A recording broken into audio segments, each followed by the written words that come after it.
Joining me at the rooftop is Koenraad Bezuidenhout. He's CEO of the Manufacturing Circle, and we're going to be putting the spotlight on Minister Rob Davies' plans that he's unveiled. He's, of course, unveiled the 5th industrial plan with a focus on boosting jobs and innovation as well. So let's get into the detail and get some perspective from Koenraad. Koenraad, thanks so much for joining us this afternoon. It's good to be here. Well, let's get straight into what makes this industrial plan any different in terms of the amendments that have been put table to the others that have come to the fore.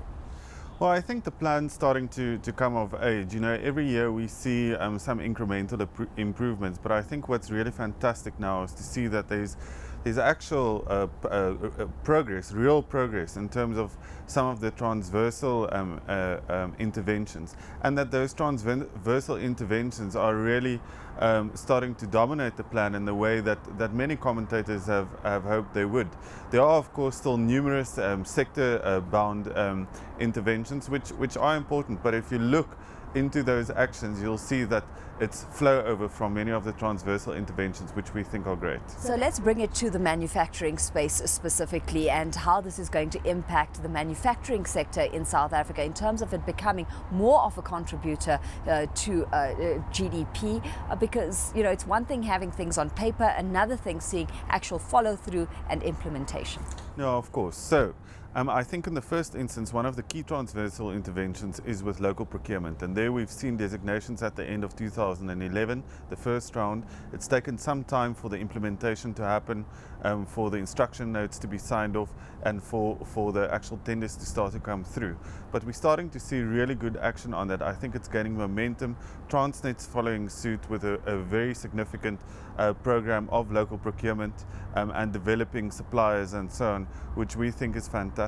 Secondly, there's also the developmental approach to trade negotiations, both with regards to market access, as well as making sure that there's a level playing field for our local manufacturers, that they don't compete or get to compete only against a market that is flooded with unfairly incentivized imports and tariff and non-tariff barriers that are unfair for our products to go out, but that they also have a space that allows them to compete fairly. How are you assessing our competitive muscle right now within the manufacturing space? Because, you know, it's one thing having all of these plans and seeing more demand come through and feed through into the manufacturing sector. Another thing, addressing productivity levels, which have been a key issue and a key concern.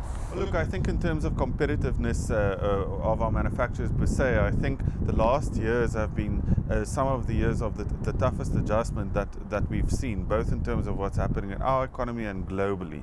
And you'll always have some players that are lagging behind, but then there are many industries who, regardless of the investments that they make in their own internal efficiency, are still severely hamstrung by domestic policy challenges such as administered price increases and so on. Of course, productivity remains a problem, especially in light of the steep wage increases that we've seen over the last couple of years. Productivity has not caught up with that, and we'll need to really pull together hard to be able to address that collectively. What do you make of the rand and the weaker levels we've been trading on that front relative to the dollar? Because yes, we can be using it to our competitive advantage right now, and perhaps should be doing so more than we are, but it's something that you can certainly not rely on to forge your competitiveness moving forward. Well, you cannot, because quite frankly, our monetary policy does not allow for that. The rand is now trading at what we see as more competitive levels despite our monetary policy, and not because of it. So that certainly is a very difficult situation for us to deal with. But I think that it's very important that we take note that the weaker levels that the rand is currently trading at is certainly supportive of manufactured exports and doesn't counter. It's a very great conducive factor. Competitive, is what the rand makes us at this stage of the game at current levels. Do you see it trading at fair values? It's sitting at around about 9.17, 9.16 at the moment. Depends on which economist you speak to. We've heard some economists saying that fair value sits at 8.30.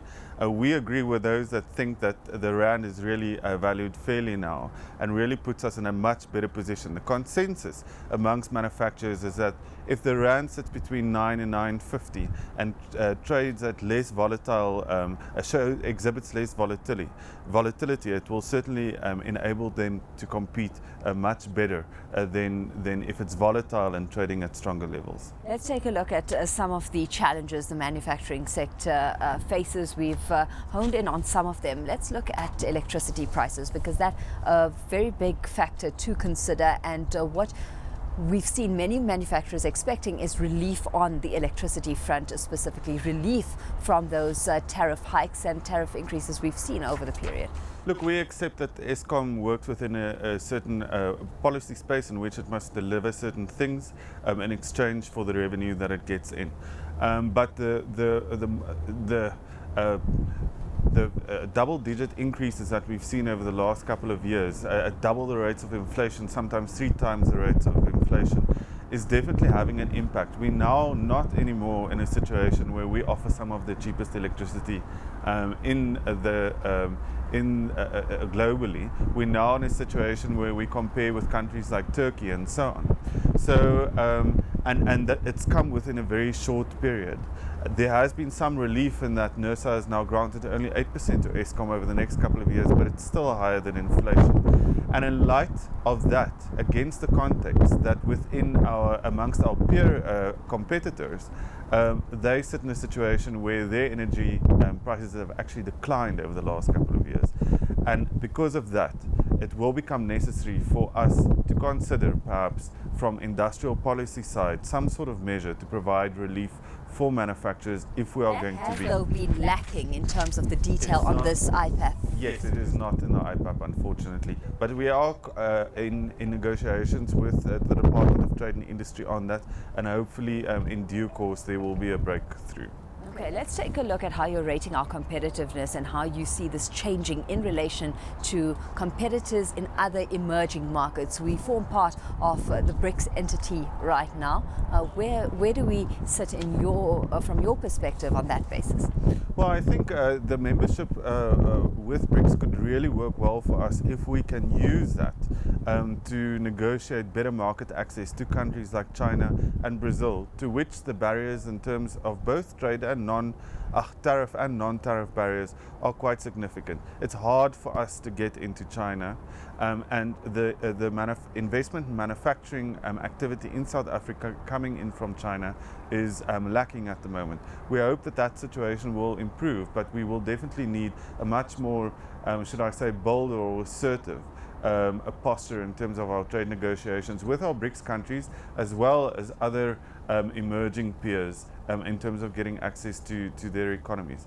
Going into Africa, the same situation. There again, a lot of the barriers are as a result of our border controls, because of our financial systems that do not speak to one another. And if we want to operate as a platform going into Africa, rather than China and India and those countries getting better expertise in doing it, then we will really need to sharpen our game in terms of negotiating with our African economies about that.